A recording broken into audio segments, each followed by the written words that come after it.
Yeah, there is 145 minutes because it went down to 144, so we're good. Okay, Yeah, we're golden. so here we go. Welcome to PChem 2.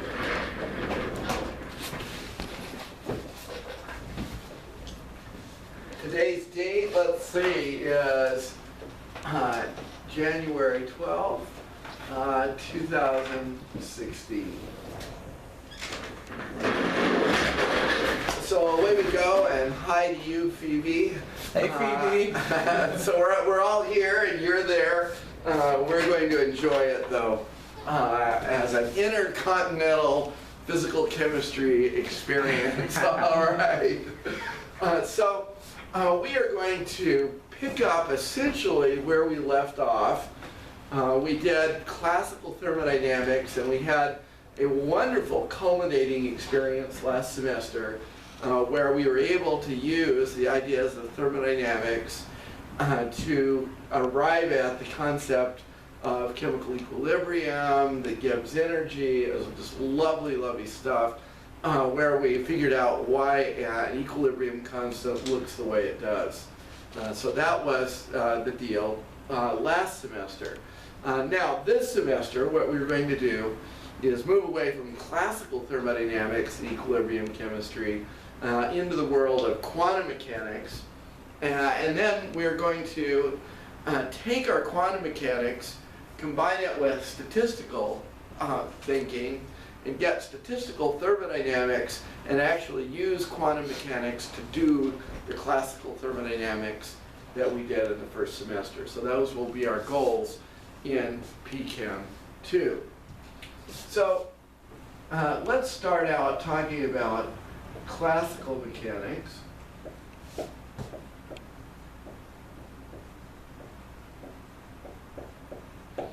And in the world of classical mechanics, we're typically looking at larger objects, and we're looking at low velocities. And by larger objects, I mean things like baseballs to planets. I don't want to look at electrons, I don't want to look at protons, I don't want to look at nuclei, I don't want to look at molecules, I want to look at large objects and low velocities, velocities much, much less than c, the speed of light. So if things are massive and they're moving slowly, classical mechanics works incredibly well. In fact, it works so well that we teach classical physics our first semester of the physics curriculum. It applies to these many situations of large objects and low velocity.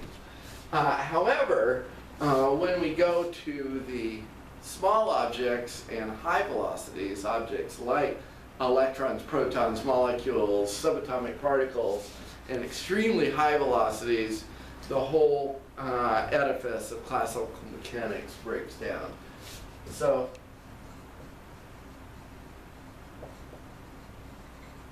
let's title this up. Quantum mechanics then occupies this domain where we have small objects,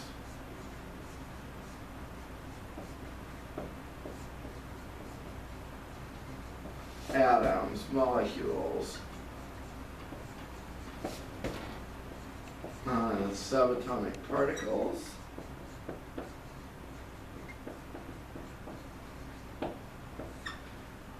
and, as we mentioned, high velocities.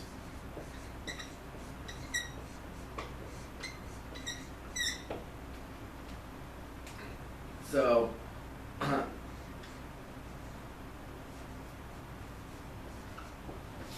it's a significant fraction of the speed of light. Under these circumstances, quantum mechanics is seen to apply. Now, let's draw a Venn diagram. So this is quantum mechanics. It applies all velocities, all objects. And then classical mechanics is a subset of quantum mechanics. So if we take the formalism of quantum mechanics and we apply it to a system that's moving very slowly, like a baseball being thrown by a major league pitcher, that if we reduce it correctly, quantum mechanics will collapse into classical mechanics. We'll see that it just goes away. It very naturally goes into one. So this Venn diagram, the quantum mechanics is the more general theory. It applies over all domains in classical mechanics, much less. Okay, now a couple of things.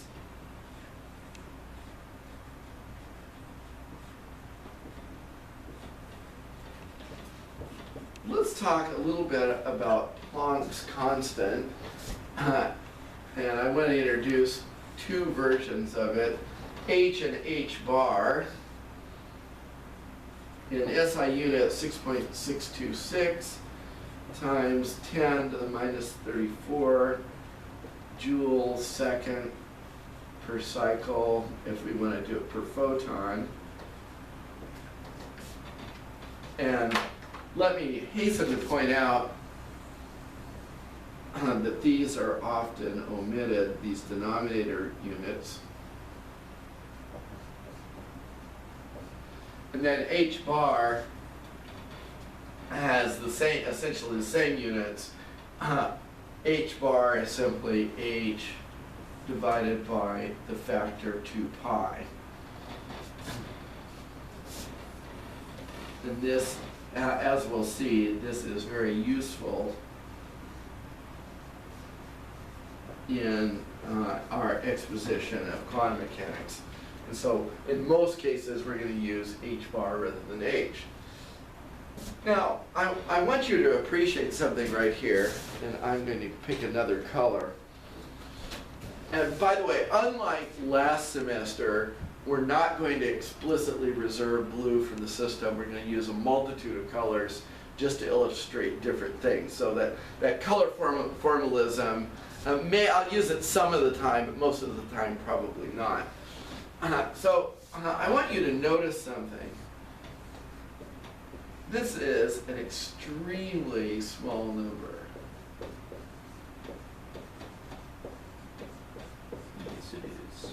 10 to the minus 34. That is really, really small.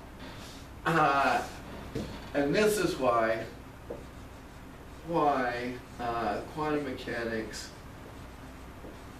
wasn't discovered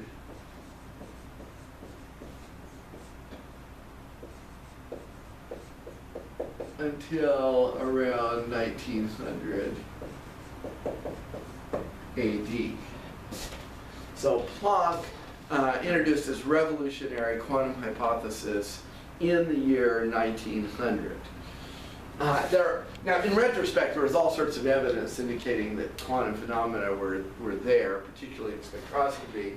But really, it took high precision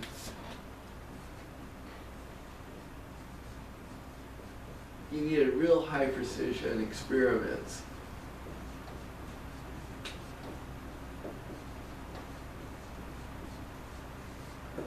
The effect is, in many cases, small. You don't need quantum mechanics to predict how a baseball will go through the air. Extremely small amount of high precision experiments were needed. So, what happened? Well, this realization that Planck had, that black body radiation could really be described in classical ways, but the energy was packaged in little packages, or quanta would do it. But I want to point out something. If h equals 0, you don't need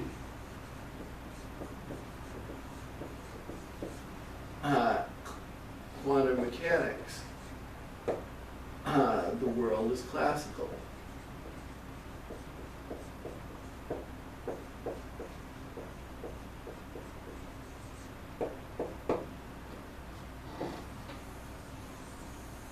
But h is so close to 0. I mean, this is 0 for 34 places, and then you get a 6. I mean, It's kind of ridiculous. the best instruments in my laboratory will do 5 or 6 places past the, they'll give you 5 or 6 significant figures. And here, I mean, you've got 30, you've got 33, I guess 33 zeros and then a 6. If we rounded that to 0, I mean, think of that. I mean, it's really hard to wrap your mind around getting 34 zeros and then a non-zero number. And realizing that if the Planck's constant were 0, there'd be no quantum mechanics. But it's there. It's real, and we see all sorts of manifestations of it. And with the non-zero Planck's constant, we get all of the physics, all of the chemistry, all of the biochemistry, all of the biology, all of the geology that we know, love, and study. So that Planck's constant being non-zero is pretty darn important. We wouldn't exist, neither would the disciplines that we are involved in, particularly chemistry and biology, exist. So H is non-zero, but H is small. And by the way, there's some interesting speculation that's going on, like how would the universe change if Planck's constant were a lot bigger than it is or a lot smaller than it is. So if you're kind of interested in following those dimensions, that is kind of cool. All right, now we can spend a lifetime trying to ascertain the meaning and the deep significance of quantum mechanics. The Nobel Prize winning physicist at Caltech, Richard Feynman, a famous figure in 20th century science, won the Nobel Prize for his work in quantum electrodynamics. When he said quantum mechanics, anyone who says or thinks that they understand quantum mechanics doesn't understand it. It's really weird, it's really strange, it's really counterintuitive. There's a lot of it that has no parallel to the world that we know, to our senses, to our experiences, to our thoughts. So it's really weird and strange stuff.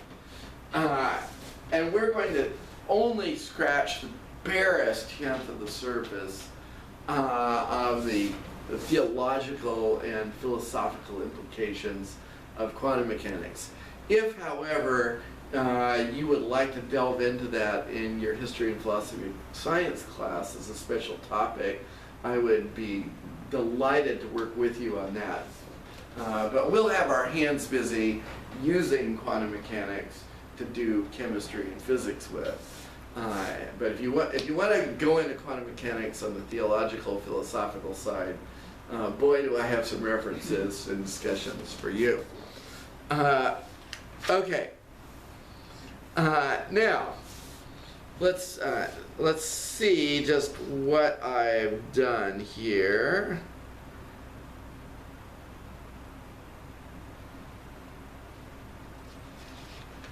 Okay, we're doing pretty good. Now, let's erase the board here.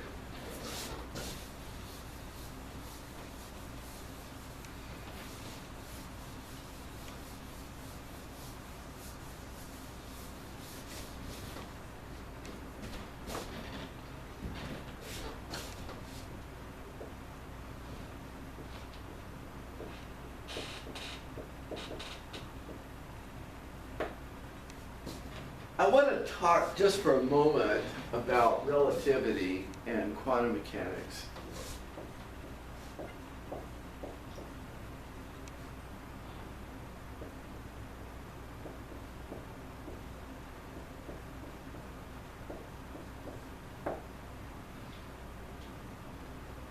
to this day, relativity and quantum mechanics, the two predominant theories that get at the core of what physics is all about, these two theories do not interact well at all.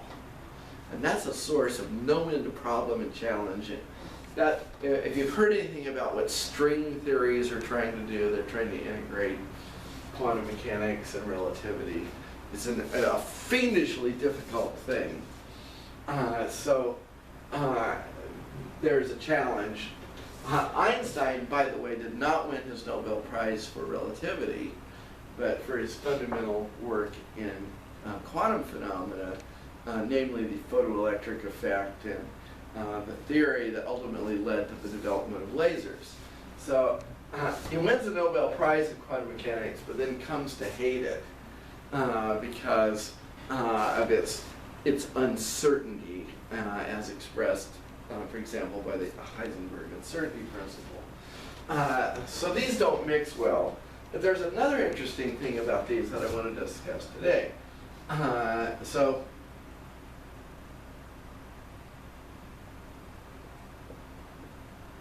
One way to do things is you kind of develop theory first,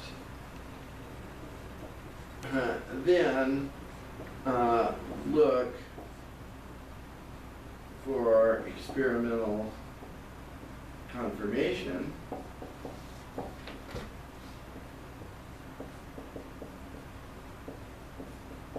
And the other way you do science is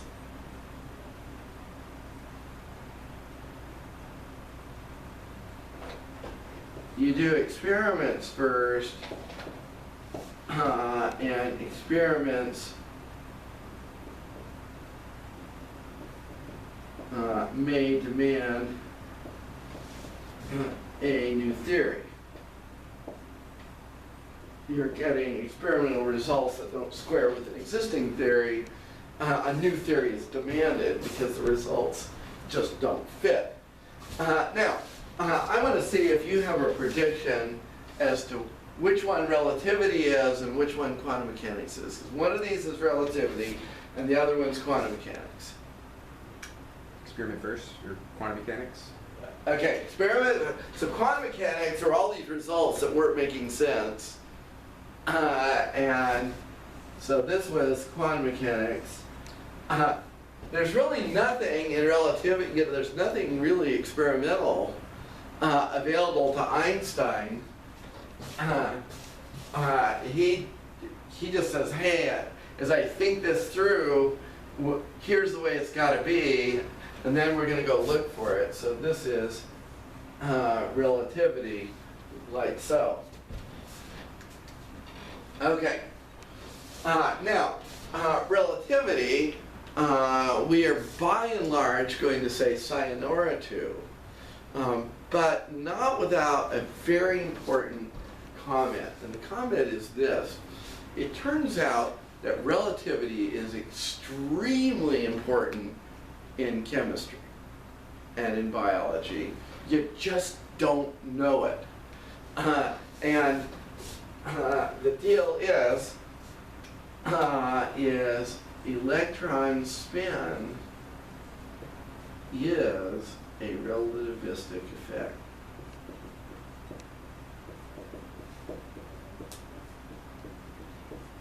So relativity is an actual fact written all over chemistry and biology as we know them. And there are a bunch of other things, but whenever we're dealing with angular momentum and spin, which we do a lot of, we're in fact dealing with the consequences of relativity. So relativity is all over the periodic table. On this mixture of relativity and quantum mechanics, we actually, one way or another, kind of have to get our feet dirty with to do the chemistry that we do. Okay? Now, that being said, we're going to start out with non-relativistic